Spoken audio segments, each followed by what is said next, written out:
Well, hello to everybody out there who is joining us. I think we're a couple minutes early. Are we? Yeah. 1 minute early. 1 minute early, so the early birds get an extra minute of us chatting. So as you're logging on, this is live as of October 25th, 2020. If you're watching this after the fact, this will be old news, but still worth watching because something weird always usually happens on our live feeds. So hope everybody is doing well as you start to log in. What did you get up to today? Well, should I say like... Oh, well, yeah, I forgot. Well, there's that. Melissa has an interesting story to tell us. I can wait. Okay, I'll wait. It's going to be worth waiting for Melissa's story. Well, it makes it sound like it was just not my normal day. Yeah, Melissa had an abnormal day, but we'll get that story later on. Well, I did a bunch of cleaning, then I had to go to work, do some more cleaning, and prep for my class, and then something took place. Yeah, and we're not in our forest anymore. No. We've left the forest. The forest is no longer behind us. Hi, everyone's coming on. Yeah.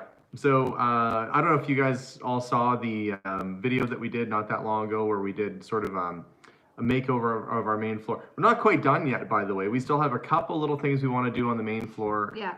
We're thinking countertops. And maybe Melissa would like the cabinets painted out white. Well, well, not white, but... No, countertops first, and then we'll see. Yeah. We'll wait. So we'll see. But anyway, more plans for renovation. That's the thing, you know, you get some time indoors, the weather starts changing, you start looking around your house going, I bet I could do something a little different around here and make it look all clean and tidy and everything. So... Yeah. Yeah. So I guess I'll talk a little bit about our business construction that we have, the store, the thing I've been working on for, like a long time, trying to make that come together. I'll talk about that first. So as you know, oh, sorry. Really quickly, Steve asked, did you see the Curiosity Cola pic I sent you? Oh, yes, I'm aware of Curiosity. My mom has Curiosity Cola in her fridge, I kid you not. It's not related to us at all. It's related to... I don't know, this is their own brand name.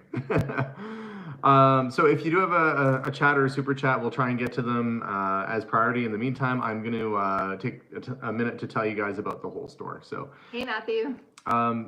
We have been working really hard. Randy says Alex got a haircut. No, I got them all cut.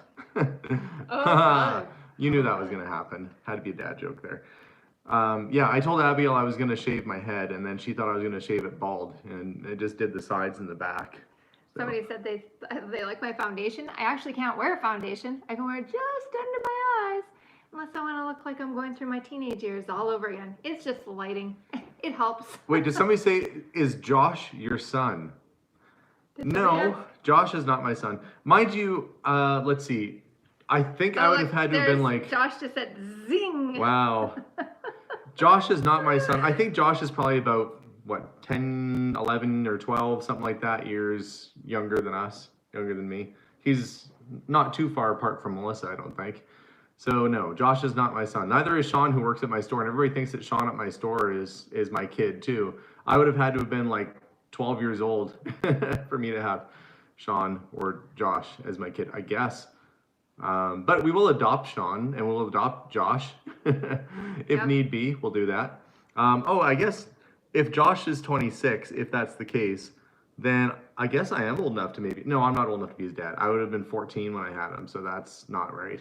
That's not right. I guess you could, but that's not right. Anyway, Josh is like our adopted kid. Anyway, he's not our adopted kid. He's like our friend because he is our friend. Yeah, I was trying to make it sound like he's family, but I just made him sound really young. Yep, your family, Josh. You're stuck with us. I think Josh is closer to 30, and he's letting on that he's 26. I don't think Josh, I don't know. He's either 16 or 36. I don't know how old Josh is. Okay, so the building. I can't get off topic too much. I'll try and answer questions as we go.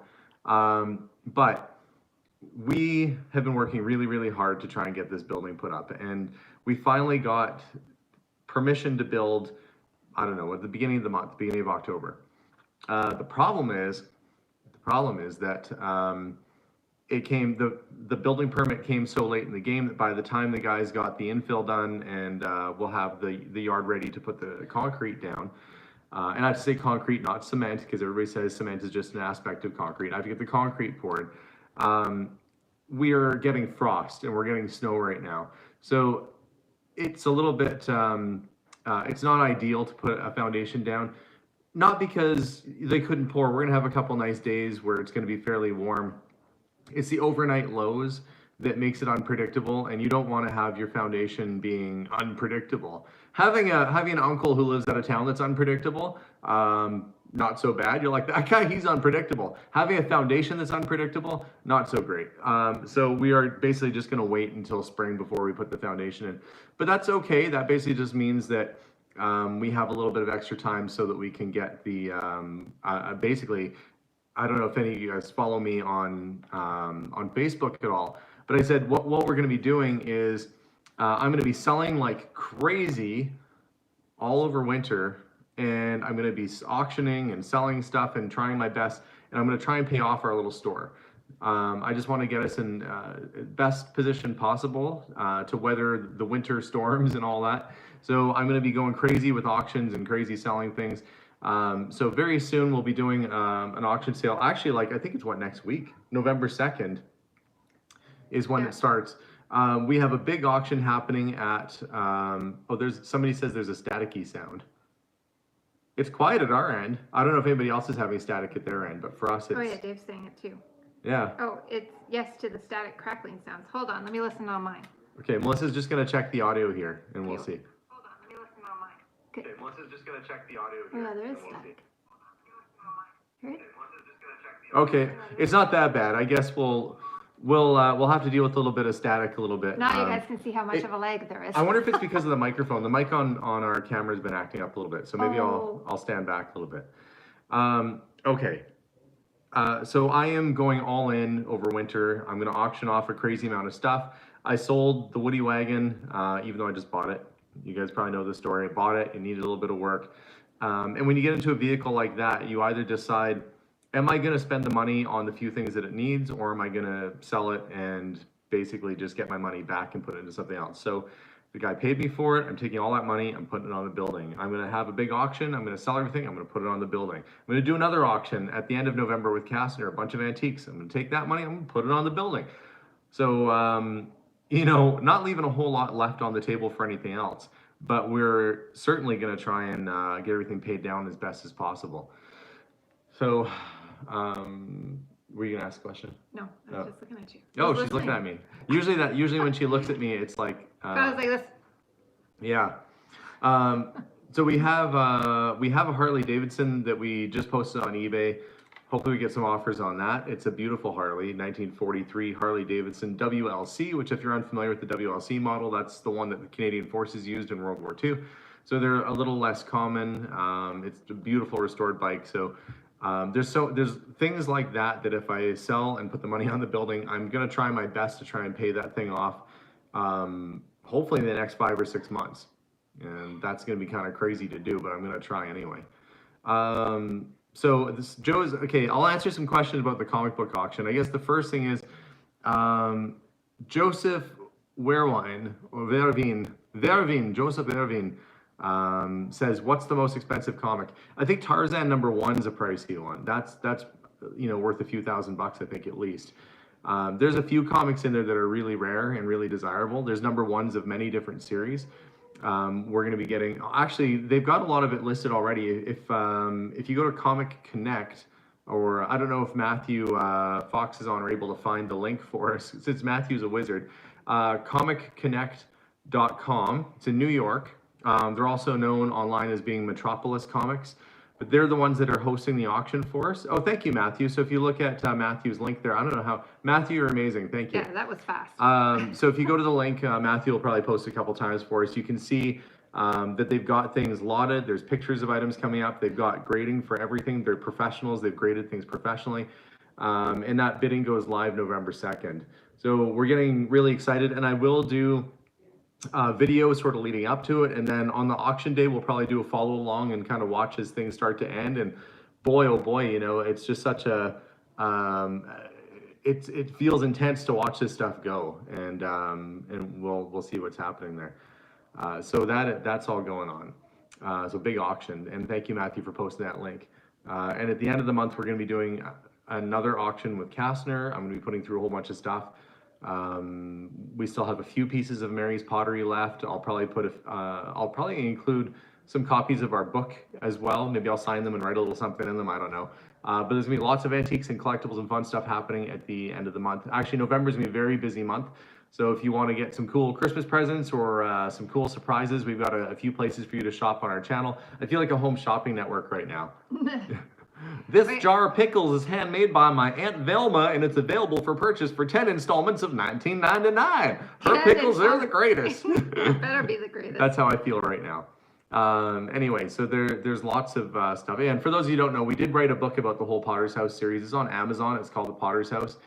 We talk a little bit about Mary's life and her legacy, but really it's a coffee table book that is basically shows the majority of the artwork and collectibles that I found in that house. So if you're somebody who purchased a piece of pottery, or if you like the Potter's House series, the Potter's House book is up there too.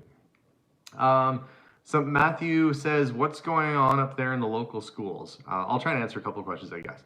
Our schools are still open as normal right now. Yeah, well, in Edmonton. Edmonton, yeah. I think in Alberta, they're all open. Yeah, I think most of Canada's schools are pretty much as normal. If they get any kind of case of coronavirus or anything like that, they basically just send people home for a couple of weeks until they make sure That it's all class done. and the teacher have to be isolated. Yeah, yeah, so there you go. Yeah. Somebody said, can I buy socks for online delivery? You can call the store if you want. I can mail you some socks. Oh, We I carry saw some Dave funny socks. asked earlier, did you get the die cast? Oh, so Diecast Dave, I was supposed to go to this fellow's house, and I think I wrote his number down wrong because I cannot get a hold of the guy. The guy has a whole bunch of diecast he wants to sell me, and I'd probably buy a lot of it too. But tomorrow's adventure might prove to be pretty exciting. We have a big adventure. Well, I'm hoping it's a big adventure tomorrow. I don't know if I'll be able to film it because sometimes there's privacy. People don't want you to get out there and, show off to the world what they've got. But I am going, the store, basically just me and my vehicle. I'm going to a lady's house, and she was, I guess, self-proclaimed hoarder. And she collected toys and collectibles and things of that nature. And apparently there's a whole house full of it where you can't even walk around. But it's going to be pretty interesting, I think. So for right now, we're in our dining room. This is where the trees used to be. But now we have a nice beach picture. I mean, it looks smaller on the phone than in real life, which is weird. Maybe it's because we have big heads. Yeah. But for right now, this will be our backdrop because we usually sit here for our live feeds. So we're sitting in the same spot. Yeah, that's the ocean behind us. Yeah. It was meant to be I wanted it to look like a I can actually paint and draw. I did this like this on purpose. I wanted it to look like silkscreen modern art that represented the ocean. It's not like I just was like, I'm gonna do some stripes. I could paint and do more detail if I wanted to, but I wanted to do it like this. That's how I wanted it. And we saw something kind of like this, but not with these colors even when we were in the lighting store. But the other thing is that with this painting, it's funny, it ends up opening the whole wall up so much. I didn't realize with the big mural, which was nice, but we've had it for years. It really did add a lot of weight to the wall. Now when we walk in, not only with the white and the lights and everything, but it seems so much bigger in here. So I think partly it has to do with the painting as well. Hey? Yeah. Plus, I can't wait until summer comes around. We can go on vacation and. Oh, I can't wait for no snow. I mean, we don't really have snow. Today was cold. It warmed up towards the afternoon. Well, parts of the city have snow. I was at the store this morning when I put that video out today, when I had to I was told by the contractors that we shouldn't put the foundation in this year because it was too risky. I was a little bit bummed out, but it had snowed, and there was still snow sitting on our property over at the store. Different parts of our city have different weather. I'm sure it's the same, and if your city is large enough, you have that too, where it'll rain, and like our neighborhood we're in right now, it doesn't get much for rain. And you'll hear that it's just like torrential downpours and lightning strikes and stuff just like 5 miles away, and we'll be like, well, that's weird. It's not happening here. Somebody said I matched the painting because I have teal and white on. Yeah. Or whatever this is. Okay, so let's see. I'm trying to answer a couple questions here if they pop up. Say pie. Well, you just did. Pie. Yeah, somebody really wants us to eat pie, I think. And I don't know how it works from other people visiting here. Like, I'm pretty sure our borders are closed coming in, but not going out. Except we can't go to Europe right now. Yeah, I mean, it depends. Every place has their own. Yeah, sadly, the case numbers are starting to rise here in Canada too. So we're doing what we can to be cautious and careful and all that good stuff. It would be nice to see my sister Heather. You know, you just get to meet somebody, you find out you have a sister and that you want to spend time with, and then you can't go visit them. Yeah. So it is definitely difficult on families and everything too. But. Feel free to include excessive snow footage in your videos for your Australian fans. You got it. Yeah. Okay, I'm gonna let Melissa tell her, I guess, what PG version of her story of what happened today. She had some PG. Exciting stuff going on in her. My life is PG, you guys. Pretty PG. So after work today, I was heading home, went to the grocery store, and I decided Should I act it out at the same time? No, you should not. This is Melissa. She's like, I'm a princess, apparently. This is why you went and got the puppet? This is why? Can't you pest your wife at the same time? No, just tell your story. I'll act it out at the same time. No, so sorry. this is Melissa. Oh my gosh. Alexander. It's the worst to mock your wife with a puppet. I think you get yourself in a lot of trouble that way. My neck hey, is I made right. you a princess. Yeah, but look at her face. She's like, yeah, anyway. I won't. Okay, fine. I won't. I was gonna act it out for you while you told your story. I thought it'd be more entertaining for the people at home. I think I'm gonna be in the doghouse later today. Anyways, I decided we're having Alexander's mom over for supper on Tuesday, and I thought I would grab a bottle of wine now because I was right beside the liquor store. So I'm sure you guys can imagine what happened next. I go in and I said hi to the guy behind the desk like normal. He asked me how I was doing. I walked to the back and this guy in line was like, "Hey, darling, how are you doing?" And I thought, okay. This is a customer or the guy that works customer. Customer, okay. Customer. Said that to you. Yeah, but it was like weird. Like, you know, and you're like, oh, was it Hans? No, but it was like, you need to hurry. Like there's like something was like, oh, okay, something's not right there. Like it wasn't just friendly, it was weird. So anyways, I get the wine, I come back up, and it ends up that guy, the customer, was making this deal with the person behind him saying he needed $5, and the guy said, "Yeah, sure, I'll spot you, whatever you're short." And he said, "Well, I have no money." He goes, "No, you're out of luck. Like, I'm not buying you a bottle of booze." And the guy just took it and went to walk out. And I thought, okay, here we go. Oh my gosh. And there was another customer that blocked the door, and he's like, "I don't know where you think you're going.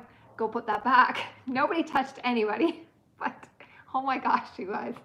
So I'm waiting. You don't know if the person has a weapon or what's going to go down. It ended up he was just super hyper, needed to talk a lot. Said he was doing a social experiment for YouTube, yet there were no cameras. And I don't know what social experiment. Let's.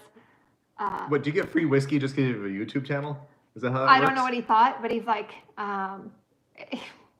you know, there's a lot of stuff that he said that I can't say. He was very hyper. He blamed the way that he was getting treated on race, where I think every single one of us in there was from somewhere else.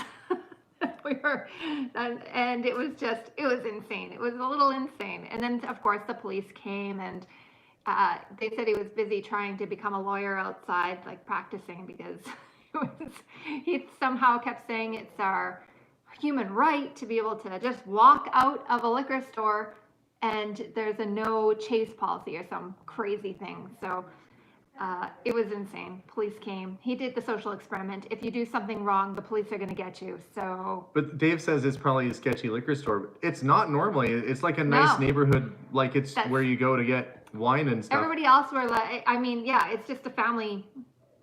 But then you had to wait there until the police came and do the police report and everything. Yeah. I just thought she was busy at work. I was a witness, so I actually offered to stay because I heard what had happened. And, you know, the guy behind the till, the actual employee, was amazing. He stayed calm. He didn't yell at the guy, nothing. Like, he stayed calm, said, "You know what, I need you to go put that back on the counter. I'm going to give you a chance.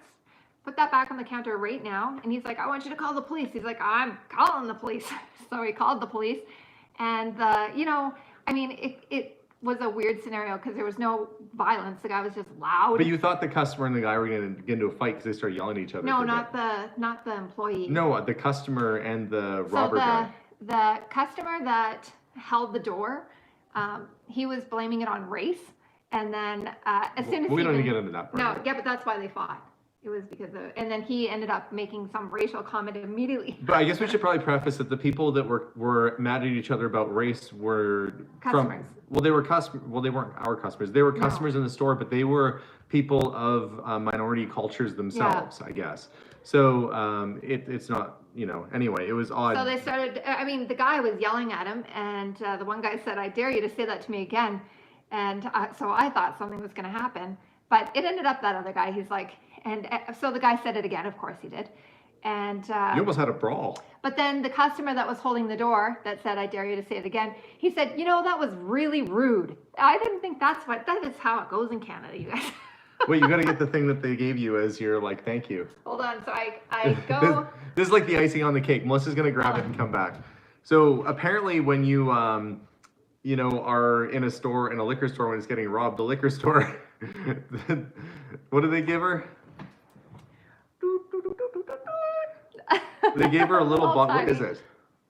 Canadian whiskey. They gave her a little tiny bottle of whiskey, I want to smell what it smells like. Oh, you're opening it? I'm guessing it's going to Oh, it's smell going to like. be harsh. I don't know. I'm not going to lick it. I'm not just smelling it. Yeah. Anyway.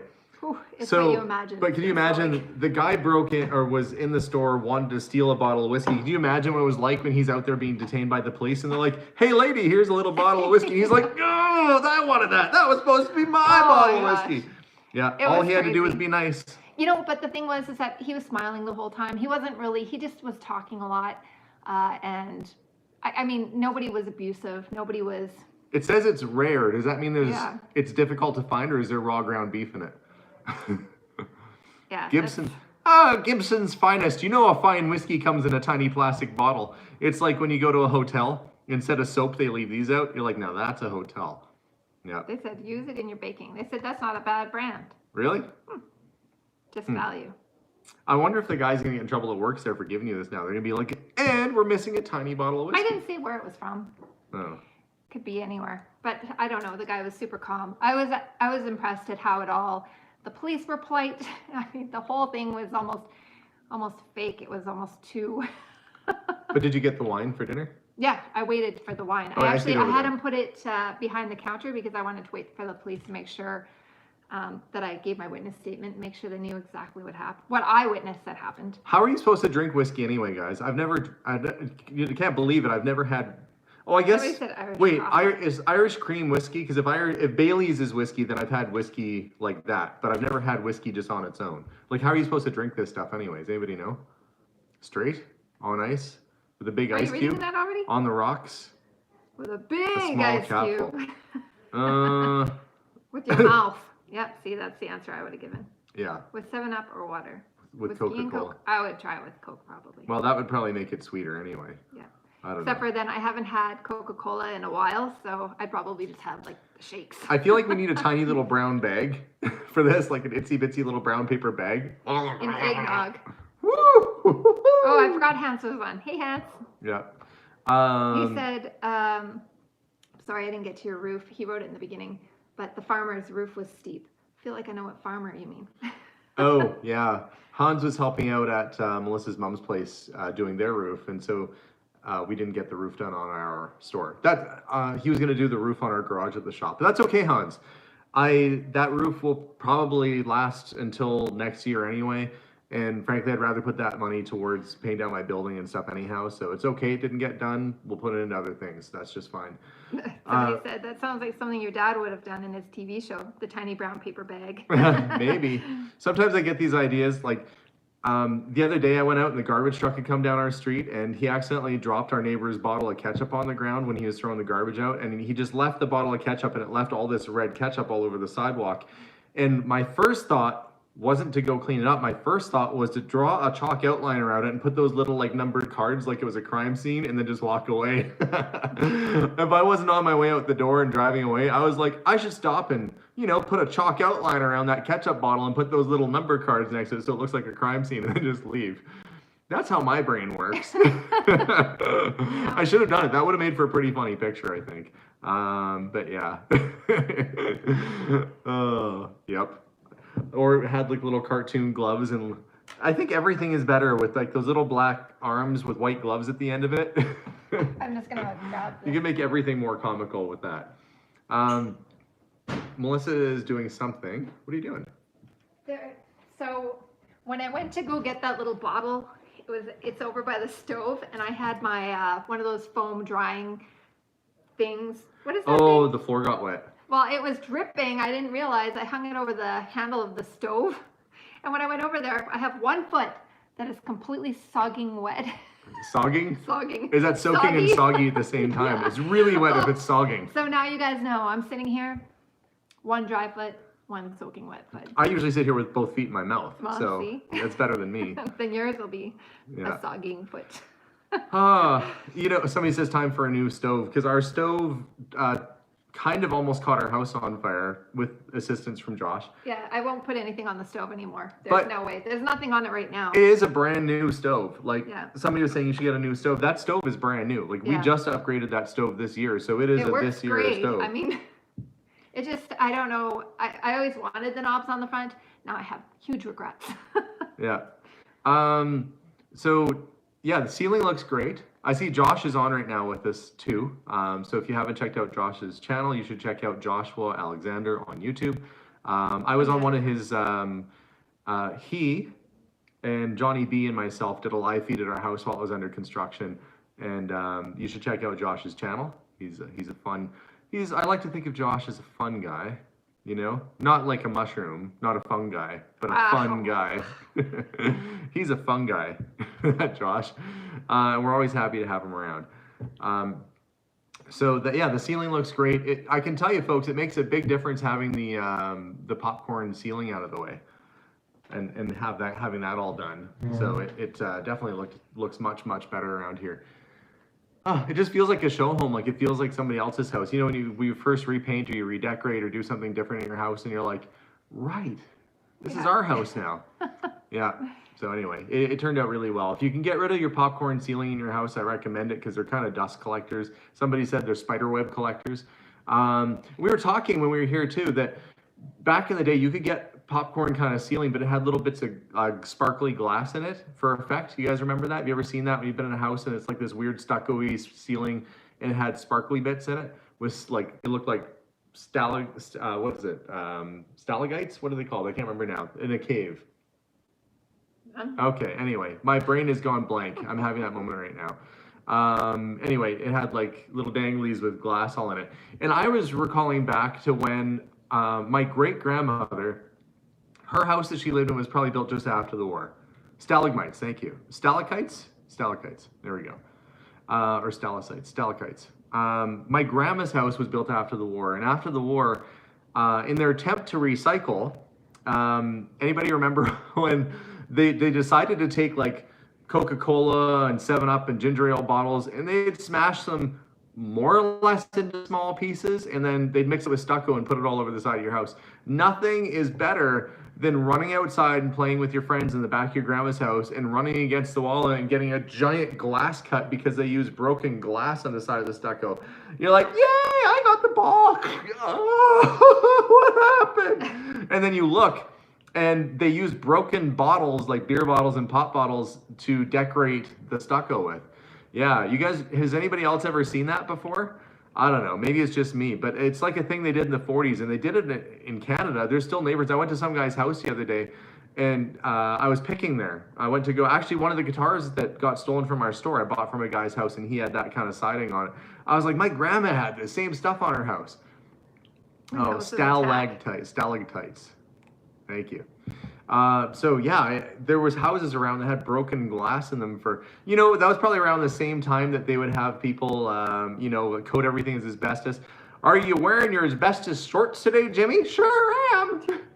Wow. That way your toots won't hurt your bottom. Wear your asbestos pants. I got them on, Dad. Good lad. Then they send them off on their way.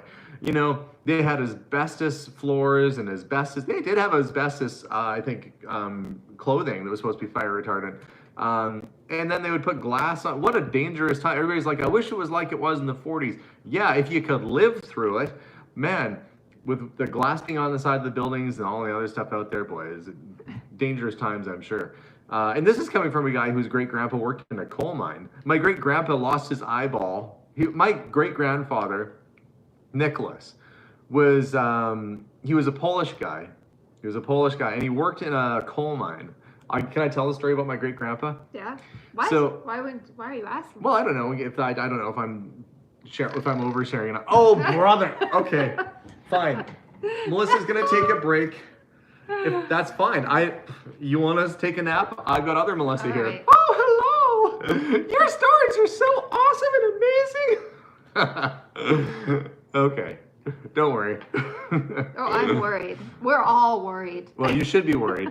Anyway, so my great grandpa Nicholas was a guy that worked in a coal mine, and he was in a cave-in, and he was trapped down there for I think a couple days.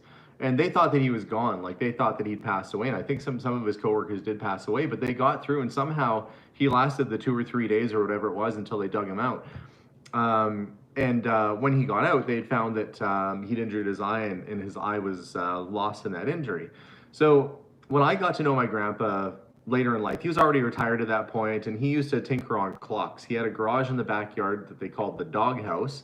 And it was like, not a bad kind of, just like go to the doghouse. That was like where he hung out. Like if you can imagine, my great grandfather's my mom's grandpa. He had slick back black hair. I don't know how his hair was still black when he was like 70 or 80. And he wore one of those outfits. Anybody remember the old man outfits that looked like sort of a green work shirt, and they had matching green work pants? And I don't know, it must have been like a polyester material with, the pockets with the pens and stuff in it. Everybody, well, not everybody.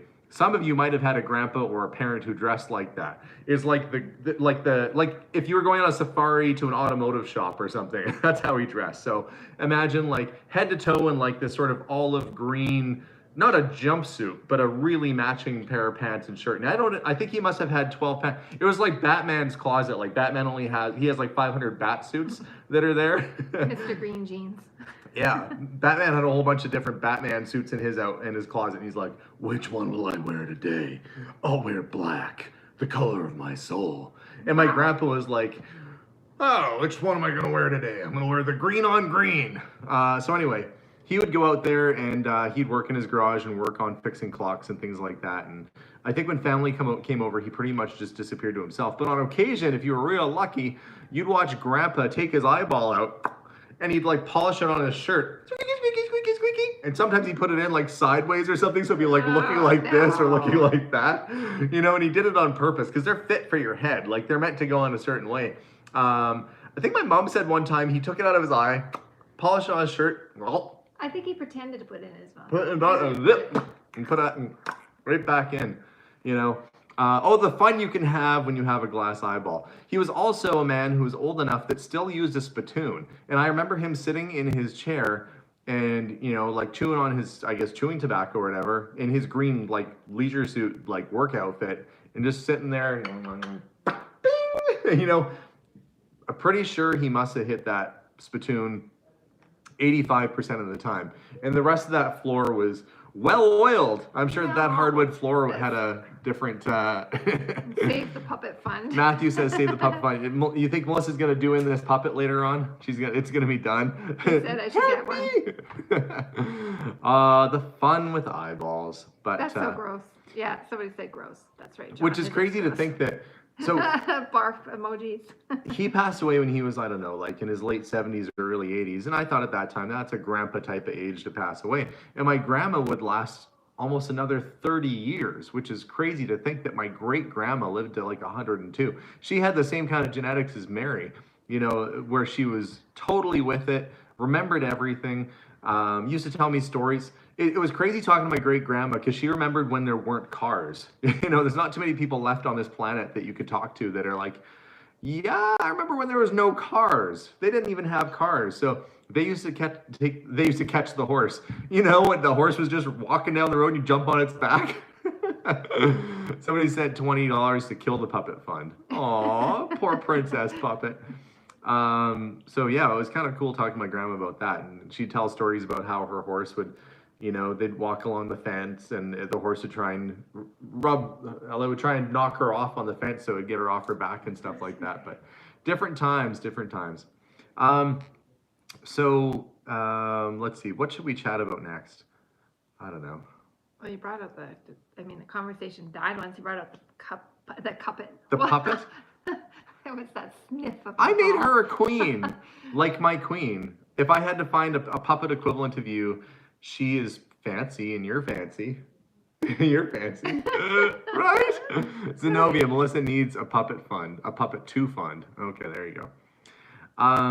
So what's next for us? I guess what are you going to be seeing on our program? Our program. What's next on the program? Well, let me tell you, we've been all the monkeys and all the typewriters have been working in the back, coming up with some ideas. I'm going to be running a couple big auctions. That's going to be exciting news. I'm still going out on Picks and Adventures because I have to keep stuff coming in. So I'm going to be doing that. Isabel says more music. I don't know. I do those sparingly, guys. I put a little song out, and honestly, I usually like to put a song out in the middle of the night when I don't think anybody's watching because I'm still kind of shy about singing and playing guitar in front of people. Gregory said you should do a how to use a spittoon tutorial video, but I feel like you should make that one at work. I think if I tried using a spittoon, I'd be the guy that like had it dribbling down my face, like, well, let's try this. Oops, and it would go like all down there. So you are going to see us doing basically a lot of work this Christmas, trying to get us in a good spot and trying to get the place under control. Somebody says, how's the mouse situation? I think the mouse situation might be resolved. Poor little Guffer. I went in the store today and there was a little mouse in in one part of the store, and it had passed on. So poor little thing. You feel bad for a mouse. You can't have mice in your store. For one thing, that you can't have mice in it. You can't really ask them to leave. You scoop it up and they're cute. I feel empathy for a mouse in my store. Isn't that bad? I feel empathy for. It's a living thing. It's a living thing. And it'll look like a little chewy. Yes, it was cute, and I was like, it's just trying to live, and it's just trying to be warm, and I feel so bad that. Anyway. Matthew said if he saw a mouse, he'd hop on the chair. You and me both, and Alexander. We would all be on a chair. No, I thought about a store cat or something like that, but then we'd have to leave the store cat at the store, and then you have a cat in with all of the merchandise. Yeah, and what if somebody's allergic to cats too? And then they come in and their eyes are all. Cats shed, so we'd have hair all over everywhere. I don't think you're allowed to like have candy and food if you have a cat walking around your store, probably either. You think a mouse is a problem? You put a cat in there, be just as bad. Well, plus, if somebody was poisoning the mice, like in any of the buildings around us, then the cat would eat poisoned mice. Yeah. So anyway, we decided to get a llama, and a pet puma. So between the two of those, that ought to keep the mice under control. I'm not sure what the llama is going to do, but I thought that would be hilarious when people walk in the store and see a llama walking around. So pet llama, pet puma, that ought to take care of any kind of problem. Get a chicken. Well, if they didn't, I don't know if a lot of people know that chickens actually do mouse. Like, they'll get the mouse. Somebody said the llama would be a source of yarn. Do you just start do you knit and it's attached to the llama, and like on a cartoon it unwinds and then the llama gets like skinnier as you knit off of it? Like it just stands there chewing. Like llamas, every time I think of a llama doing this. So the llama can stand there just doing that, and then you could just like knit a sweater off of it, and it'll go like this. And the llama gets smaller until it's down to normal size. Chickens will eat baby mice all day long. Oh, these ones don't. Hold on. Radio Chicken said, my chickens don't mouse hunt. Lazy, you know what? Ha ha. Yeah. We had chickens at my mom's, and I remember one time we saw a mouse in there, and we're like, oh no. And we just waited. We were hoping it would like get out safe, because once one sees it, it's gone. It's a goner. Well, ours were mousers. Yeah. Anyway, I think the mouse problem is just about resolved, which I'm sure Sean will be happy with too, because I don't think I'm not super nervous around mice. I'm just like, yep, there's a little thing that shouldn't be in my store. But I don't know. I imagine that Sean was less enthused, because he wrote me in sort of a panic because he saw the same mouse, I think. And he was like, am I supposed to do something about this? I'm like, well, we have traps and we got everything set up. So a rabbit will kill a mouse. What, chickens and rabbits? Why are all the things that taste like each other killing mice? Wow, gross. Maybe mice are more delicious than we know. Maybe we should be moving our diet to small little, no. Oh, right. I forgot that people have rats. Yeah. I'm glad we don't have rats. Oh, somebody said, how did you get such a diverse collection of burlap sacks? If you're talking about the ceiling that we did in the addition, if you watch the We Bought a General Store series and you see Josh and I are stapling, and Jakota, we're stapling those coffee bags up to the ceiling. What I did is I actually reached out because I was trying to find coffee bags and there was really none around for sale. And so I phoned a coffee wholesale company and I said, you don't have any like coffee bags that you aren't using, do you? He's like, you actually want to buy some of these things? And I was like, yeah, sure. And he's like, okay, I think it was like 50 cents a piece or something really cheap, or like $1 a piece. And a burlap coffee bag is actually pretty big. And when used for that purpose of like, we use it to hold the insulation of the ceiling, it worked out really, really well. So yeah, it was pretty darn cool. So yeah, I phoned up a coffee wholesaler and I just asked them if they had, sacks. You know, And it's they said funny. yes. When people say, don't forget to push the like button, I always look and it's like me. You're pushing the like button? No, that I didn't, and I got on first. Oh, our dog Chewy is a mouser. He's like an Yeah. insane little mouser. It's a little disturbing. Wait, somebody said the antique mall I went to had to close because they owed over 58,000 US. Ugh. That's pretty bad. But rent at like an antique mall is generally in a warehouse. And when you're paying warehouse rent, you got to stay on top of that. So I could see how that could happen quickly. If their rent was say 15,000 a month or something, if you're just a few months behind, it's going to add up really, really quickly. That's part of the reason why I want to get our store paid off so that we don't have to worry about a business mortgage or a business loan on it anymore, that there won't be payments to make to a bank. Yeah. We're doing the hard work now to get things paid down so that life will hopefully be easier next year or in the future. So we're trying to do all that. And yes, somebody said there's bags on your eyes. We also do these live feeds kind of late, but yeah. Yeah. We've already had a full day. Yeah. I mean, it's 7:41. It's been a full day. We're tired. But I really believe that the best thing I can do is to kind of sacrifice now. I can get rid of the toys, like toys as in the extra old cars that I have and things like that. So I'm selling off as much as I can to put it all towards the same goal. And eventually things will get better and eventually things will be easier for us once we get our debts paid down. Oh, somebody says, has the Potter house sold? No, it has not sold yet, but let me tell you. So as you guys know, hopefully I'll have some really good news about this, but I had a conversation with the people that are renting it. So we do have folks that are renting the house. And I had reposted my Facebook ad, and so it popped up as being for sale again, and they saw it and they were a little bit worried because they're currently living in the house. And so I said, well, the house is technically for sale, but we're not going to sell it on you, so you don't have to move out or anything like that. And I had inadvertently reposted anyway. But they said, well, they might be interested in purchasing the house come spring.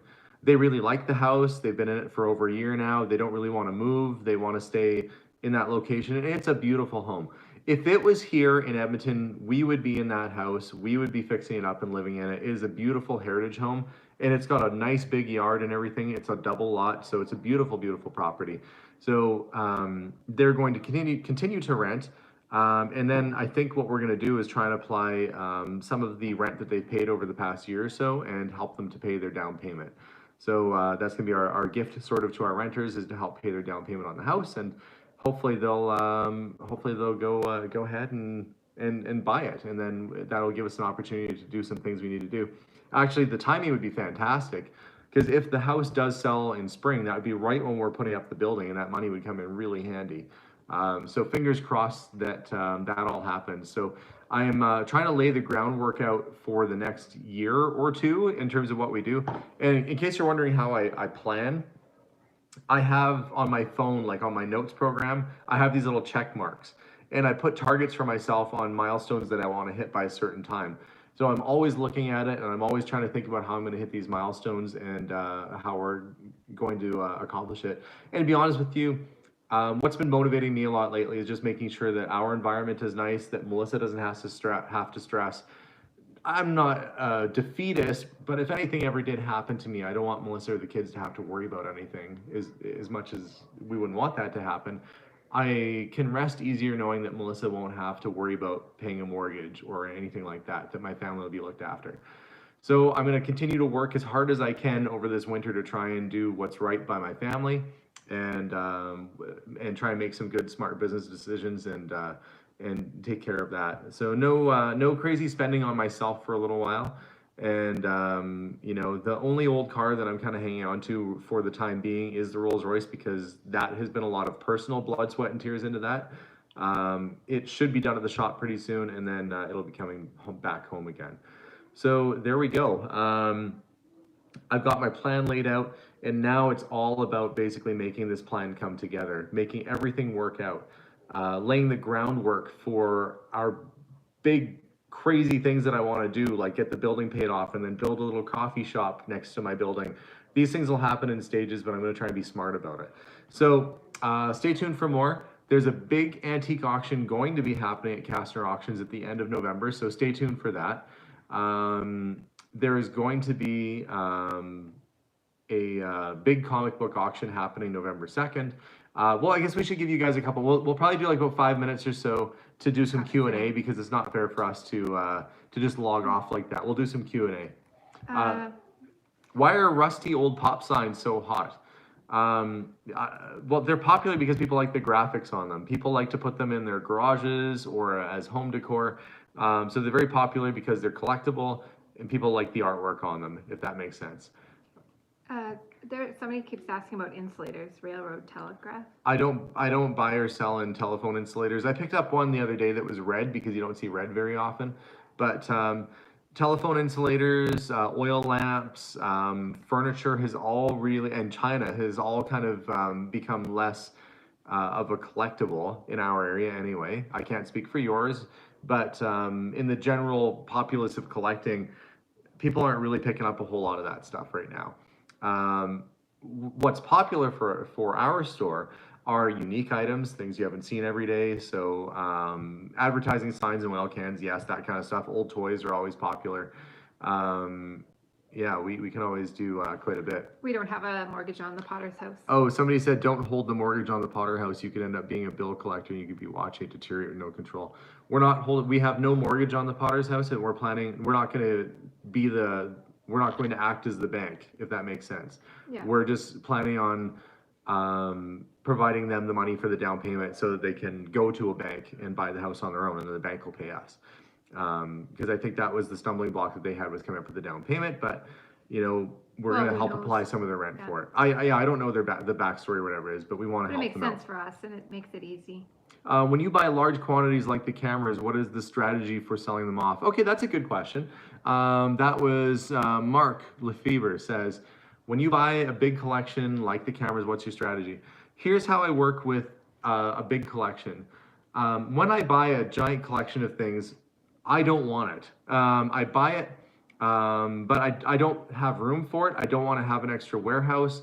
I want to make sure that the stuff makes sense for my store. So I am instantly trying to think about how I can get rid of all the stuff that is, if I put it in three categories, I guess, there'd be really good stuff, really bad stuff. I better not put the middle finger up now. That'd be bad. That was a bad way to count. Really good stuff, really bad stuff.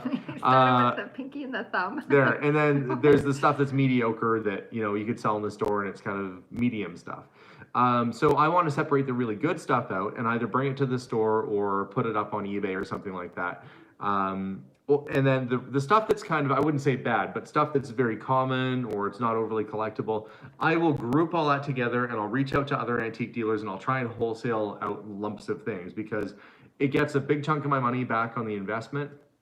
I probably don't make anything on it or make very little on it, but it gets me my investment back and it helps pay for the things I do want. With the items that are sort of in the mid to higher end range, that's what I'm more interested in carrying at the store. So then I'll decide what gets priced and put out at the shop and what might I take to auction and sell off there. So I do that with pretty much every big collection I get. I instantly try and sell as much of it as I can to wholesale it out to get a chunk of my investment back and be left with the gravy, the good stuff. So that's the strategy. Now that I have a whole bunch of cameras still at the store, we are probably going to put a pile of them through auction come the end of November. So stay tuned for that. We'll probably do a camera auction as part of our antique sale too. Status of the old store. Don't worry, I saw you guys before. I'm glad you posted again. Status of the old store. We still have it. Yeah. If anybody needs an old store. Yeah, our old store is basically just sitting there empty. We're waiting for somebody to buy it. So, Yeah. no real plans for that building other than we want a new owner for it or our tenant. Yeah. Also, what's the best way to sell my 1960s record collection? eBay, record store, garage sale. Probably not garage sale. If you have a 1960s record collection, you could go online and look at a site called Pop Psyche or Music Stacks or something like that, or Discogs, and you can look up the values of things or what they're kind of going for. But I'll tell you this much: when it comes to records, condition is very, very important. And secondly, you want to look at what release it is. The first release is always more collectible. But say for Beatles albums, they did probably 20, 30 different releases of Beatles Help. It's only the first couple that probably have value, or if they did a specialty one later on. You want to see what you have first. And when you have a chance to see what you have, then you could look at putting them on, you can either list them online, like Craigslist, or you could put them on eBay or something like that. But be prepared to ship, because you definitely have a lot of things that you'd have to ship out. But just make sure to check it out. Sadly, Joe says, what if I have a bunch of old German records? Then find a bunch of old Germans. That's your best bet to sell those. Find a bunch of old German people want them. No, cultural albums typically don't carry much value, and if you took them into a record store, people probably wouldn't even make an offer on them. People are looking for old jazz, old rock and roll, old blues, some early specific types of country albums. But if you come across like, oh, I've got Bing Crosby's White Christmas, probably not really worth a whole lot. Or if you have Nana Muscuri, or I hate to point out certain names, but there's things you come across that are not worth a whole lot. Polka albums, some of that stuff just really isn't very valuable. So polka is not selling. So that kind of stuff isn't really super popular right now. Let's see, trying to answer a couple other questions. I thought that was an actual car, but my car is more obnoxious. Dave wants to know what would the best advertising strategy for a small retail store? The best advertising strategy for a small business? Yeah. Small retail. So if you are a small retailer, I wouldn't rely, like if you're in a shopping mall, I wouldn't rely on the mall to advertise for you. It can be very expensive or costly to run ads, and that can eat up a lot of money. So I would say that if you are, let's say you're, I don't know, if you're selling records, as we're talking about that, if you have a store, I would advertise on free places like Facebook Marketplace, or here we have Kijiji in Canada, or and there's Craigslist. Certain groups, like I know, like if you're going to go to the Facebook. Yeah, there's Facebook groups that specialize in things. You can go and find that group of people that is going to be like, ooh, and interested, and then they'll share. Yeah, so you want to find the specific people who are interested in what you carry, and then try and get that news out to them. Once you kind of get into that crowd in your local area, they'll start to let other people know that you exist and they're out there too. Sarge in Red's Vintage Toys says, any tips on sorting inventory from a hoarder's house? I just bought the contents of one and it's filled with vintage toys and a ton of other stuff. Well, didn't you come across a cool, I hope you're filming it, Sarge in Red's Vintage Toys, because that sounds pretty cool. If it's filled with vintage toys and other stuff, you could sell some to me. I buy that stuff. I know what you could do. Oh, okay. If you didn't watch the series where I did the hoarder's house myself, my strategy in clearing out a big mess like that is rent a garbage bin first off, and make sure you go through and figure out what is garbage first. And so you're going to want to separate things, clear a space in the house that you've got room, take the garbage out, throw it outside, make yourself a clean space in the house so you can put in stuff. Then figure out what is donation. It's the exact thing I do when I buy big collections. Mm-hmm. You get rid of the stuff that you don't want, like if it's actual garbage and trash, throw it out, get it out of your life, recycle it, do whatever you can do with it. And then basically just get down to the good stuff. And you don't take forever going through it, because your time is worth something too. A lot of people feel that time is expendable, but you have to consider, if I were getting paid a normal wage, like a normal person, what is this experience costing me? What is my time worth? And if you're spending too much time, like let's say you have a box of telephone insulators and you spend 4 hours looking them up online to find out that the whole box is worth $10. Well, how much is 4 hours of your life worth? would it be better just to set it aside and put it through an auction or to donate it or so forth? So keep in mind that your time is worth something too. And a lot of times us in this industry do not value our time, and they don't think about it too much. So we'll try and answer a couple other questions. I can't remember, Ryan, I believe, wrote earlier on, what was the best watch that you've ever picked? Something along those lines. Well, if you guys go back and watch a video where I bought a ambulance full of watches, that was probably the best experience for watches that I had. Was there one, though, that was the best watch that you found? Yeah, there was a 1953 Rolex Explorer that was in with a bunch of parts, and literally it was garbage bags full of watch parts that someone who was a watchmaker had passed on.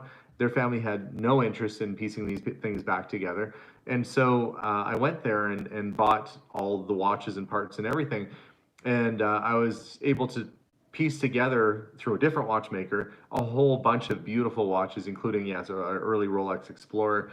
You know, it was quite the find. We were able to sell a whole bunch of that stuff, so that was pretty good find. Pulling Rolexes out of the garbage bags, that was definitely worthwhile. I've confused the Ryans. It was Ryan Bitzer that said it. Let's see. I'm just going to see if I can. Somebody said 10 British pounds an hour. They have to try and factor in what their time is worth. Let's see. Had Zach come back to the store? No, I offered for Zach to come back to the shop, and he has not responded. So I guess he's busy doing his other things, probably down in the valley. And actually, they've already shoved all that dirt back in the hole anyway. So there it goes. Commonwealth Picker says $30 an hour. I value your time at what you will, but I'm saying you have to consider what your time is worth. I do that with a lot of what I do. Is this going to be worth the time and effort? I did that with the Woody wagon I bought. Not just what is my time worth, but what will I have to invest? What is it going to be worth after I invest in it? And is it better just to get out of it now? And when it came down to the station wagon that we sold, the Woody wagon, it is a beautiful car. It's a lovely car. It needs a few little things, nothing too much. And but selling it now was pretty much the only way I'd get all my money back out of it versus starting to spend lots of money on it. So it's actually going back to Washington. It's going back to the United States, and that's what's happening there. Let's see. Might have accidentally banned somebody. Okay. So if you're watching this and you've ever been accidentally banned and you for sure didn't do anything, feel free to reach out to us, because sometimes when the feed is going by and somebody gets timed out or banned, reach out to us, because sometimes a mistake is made and somebody gets banned that shouldn't have been banned. Are you playing hardball with people online right now? Well, I think I might accidentally, like, if somebody's spamming a thing, unless it's negative, I usually will just put a timeout, but somebody's saying that I think somebody accidentally got banned that should have gotten a timeout. Are you going to buy the car? Said they were banned for a reason. Are you going to buy the car in the last video? I actually made him an offer on that car. I didn't even see the last video. No, it was the Cord that I looked at in summertime. Oh. Remember I went out with Kelly and we looked at a Cord? Anyway, that is one of my favorite cars. Oh my goodness. Incidentally. But now isn't the time for me to be... I made him an offer at the time. He wanted to hold out for more. Probably not a surprise. He still has it sitting there.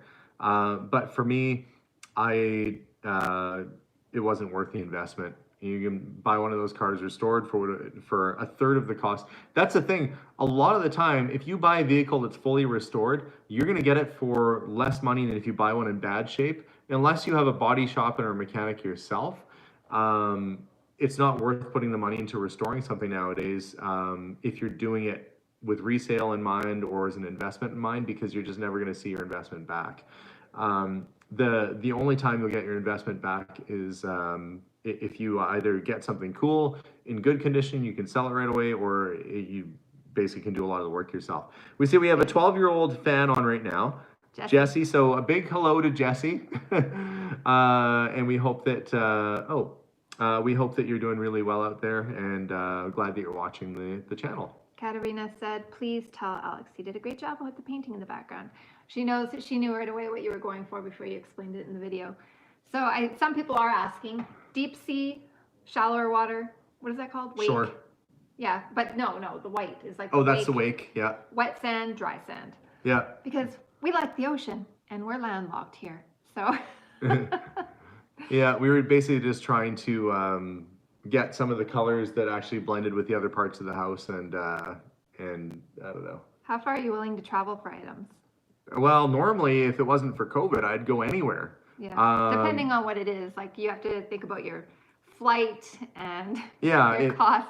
If you're great at Hotel. collected like collector spoons from all around the world and you live in, Idaho, I'm probably not going to drive out there for that.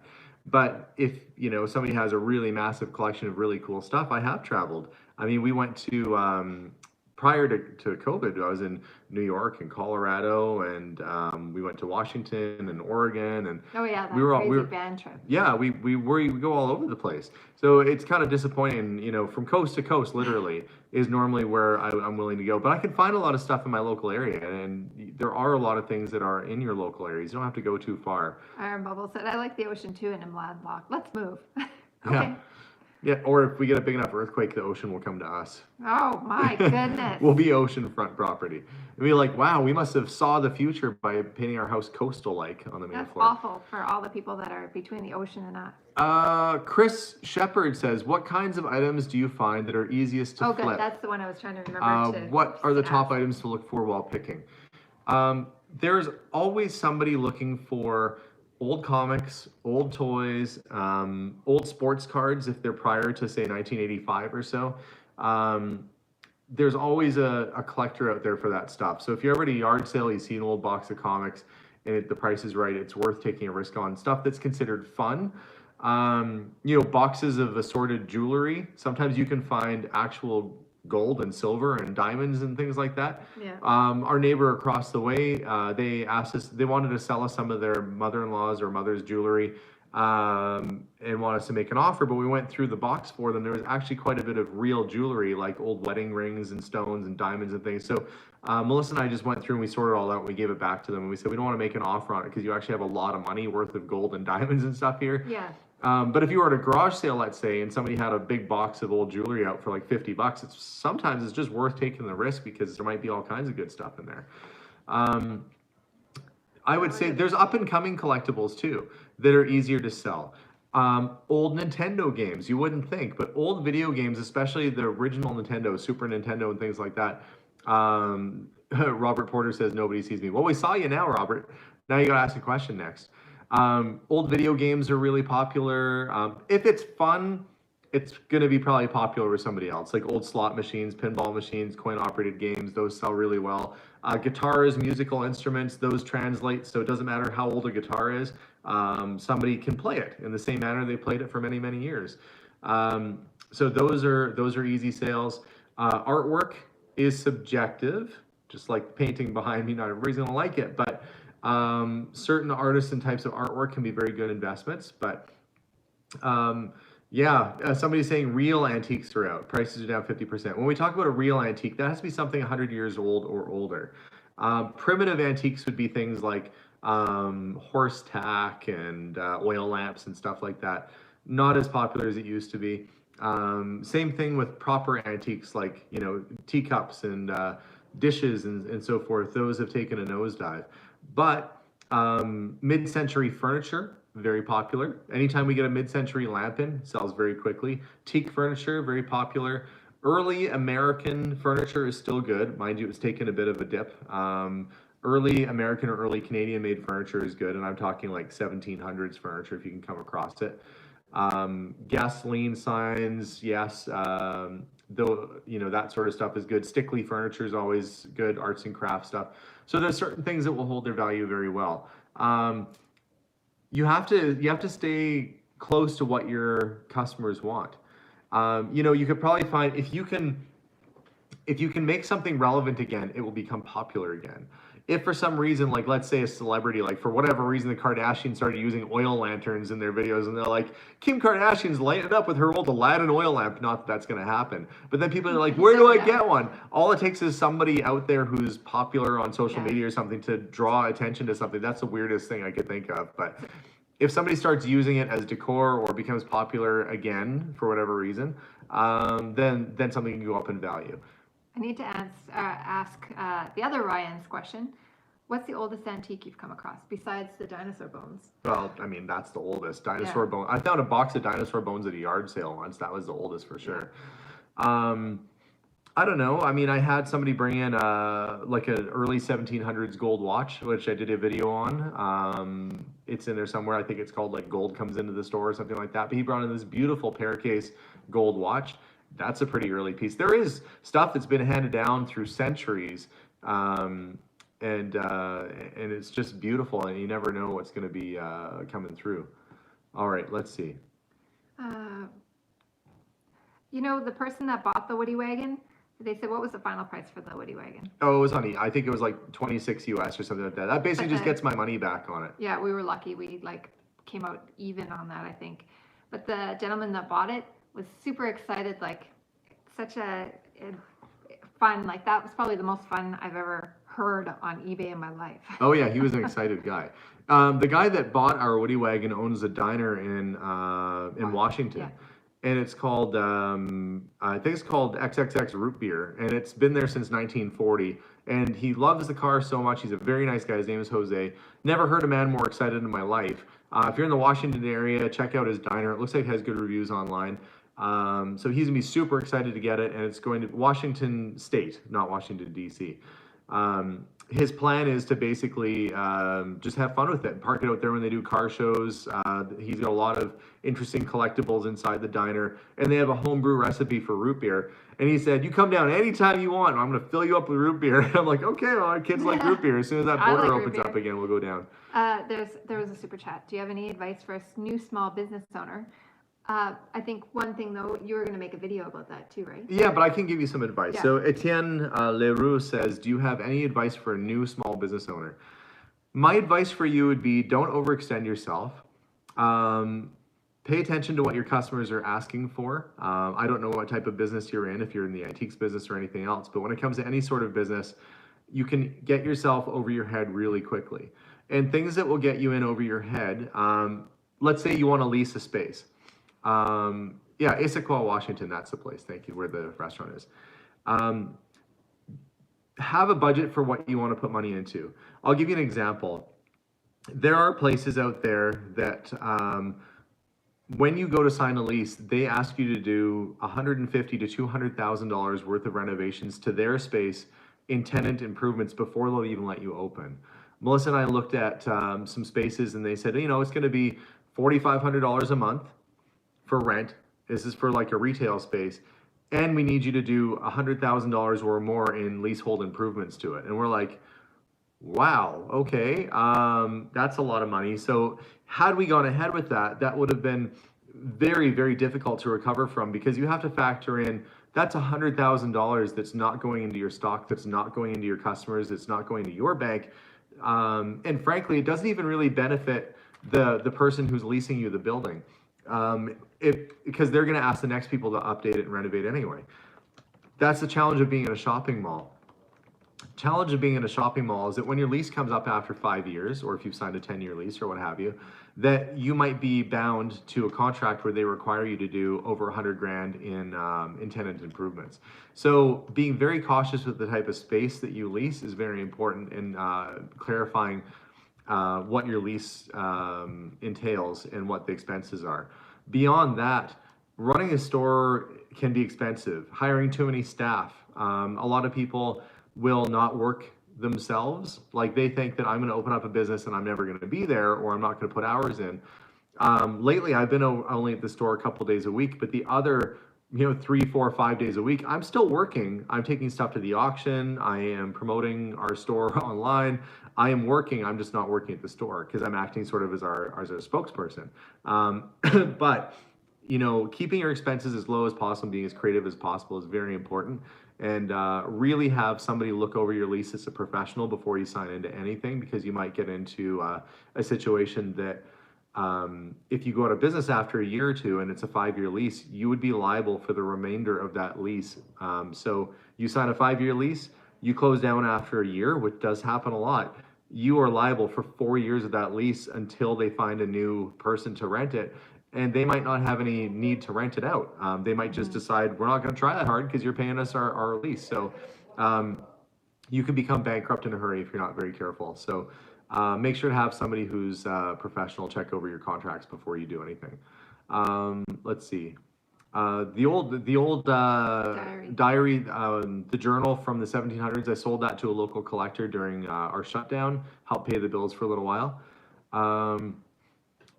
Let's see. I thought it said dairy. Somebody said I was shocked to find out that Oriental or Asian rugs that went for $10,000 in the 1980s is only worth less than $1,000 now.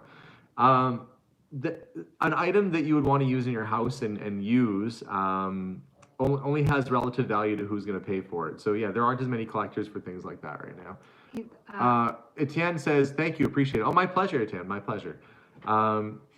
Any suggestions for small business owners on following market trends or items that are hot sellers?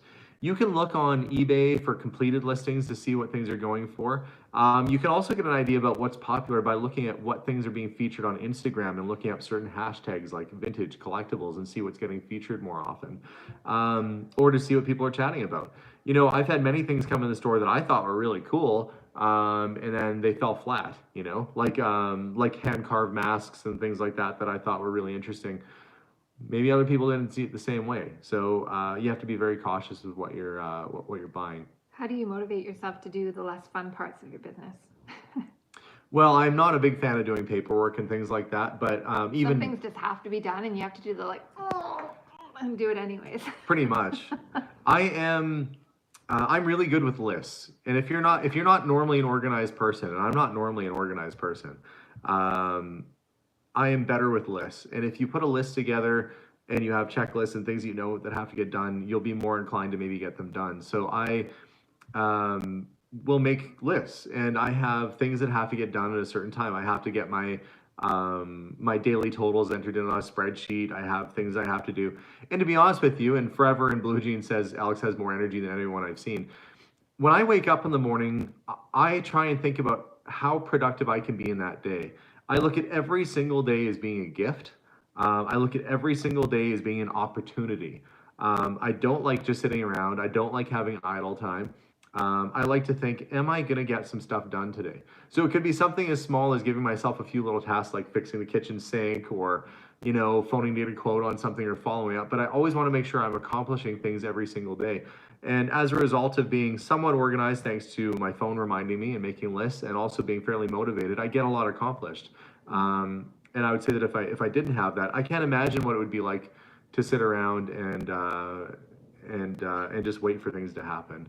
You know what, it's funny, like for me, I get very overwhelmed. I don't know if the same, I'm sure there's got to be at least one other person with the list, because sometimes your list could go on forever. I think one thing that changed a lot for me was putting the top 3 things, if I got nothing else done that day, if there were 3 things that I got to get accomplished for that day that would make the biggest difference. And sometimes the worst things, because then they're out of the way and you're done. The easy little things are left. But that's what I do. Top 3 for the day.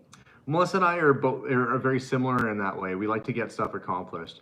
We're both type A personalities, so we're kind of impatient. We like to be in charge and we like to get stuff done. I don't think there's we work well together as long as, I don't think we would work well together if one of us had to be the boss, because both of us need to be the boss.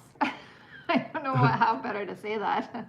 Sharon says you announced in one of your latest 5 live feeds that, and she says y'all were able to pay off your house. Yeah. I guess she's curious how we kind of accomplished that. So we bought this house brand new, just over 16 years ago, almost 17 years now. So we had the house built. And at the time it was a lot of money for us. I'll be honest. It was like, we were stressing about it. We were surprised. Well, thank you, Donald. We came from Winnipeg, where the houses were a lot cheaper. Houses were way cheaper in Winnipeg. And then we made a profit on our other house. We thought we were rolling in the dough. We found out that was just enough for a down payment. Yeah. And that was it. So what I did, and we've had the store for over 4 years now, but prior to having the store, every year I would try, you can put higher payments on your house every month. So I balanced out what the maximum amount I could pay every month was. Without a penalty. Without a penalty. So if your mortgage payments, let's say, are normally, you know, $800 biweekly, you can probably pay $1,200 biweekly and not get in trouble. So I would max out whatever the most I could spend on the house was, even if it meant it was kind of stressful. That ended up taking years off of the mortgage. And when we had an opportunity to, we would make lump sum payments every year without penalty until we got it down to a spot where we were almost paid off and heck, when I did that last auction, it was like, well, I could put this towards, you know, and I have dreams. I'd like to get an old Jag E-Type at some point. It was like I had the money in my hand. I had the money in my hand to go and buy a car that I've wanted for a really long time, or to do the responsible thing. So I took the money, and instead of buying another car, which is going to sit in the garage, I put it and paid off the house.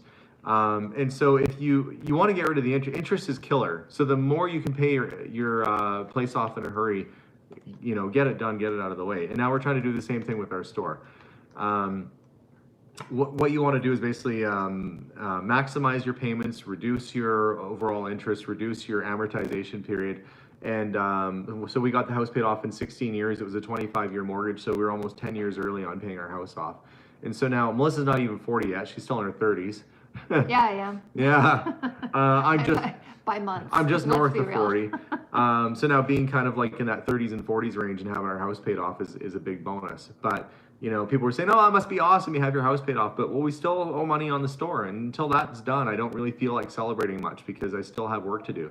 I've committed It was to. like one bill went away.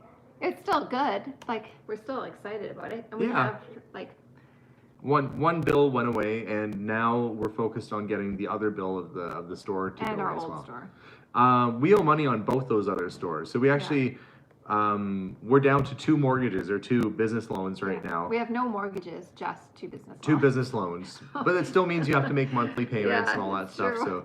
So crazy. The only good thing about a business loan is that you can pay it all off in one Yeah, and but not have a big fine. and one of the businesses is for sale, so Yeah. eventually that'll sell. Eventually, it'll sell. The store, well, the store would have had. That's different because both of those buildings are owned by the store, not by us. But still, Oh, we're yeah, that's responsible for it. But the store has debt. The store has its own debt, and I'm managing the store, so I have to make sure I'm being responsible to pay off its debt to make the store successful too. So that's what we're going to do. We're going to try and get that all paid off, and then the commitments will be done and gone, and that's that. Did you sign your art? No, I didn't sign it. I don't really consider it art, folks. I think it's just home decor. So no, I did not sign my home decor. I did behind me. I looked. It was possible. Stephen always signs everything. Yeah. So, you know, if the world goes crazy, at least we have our house. You know, and like Well, we're like regardless, we have also a large connection of people. So yeah. I don't know.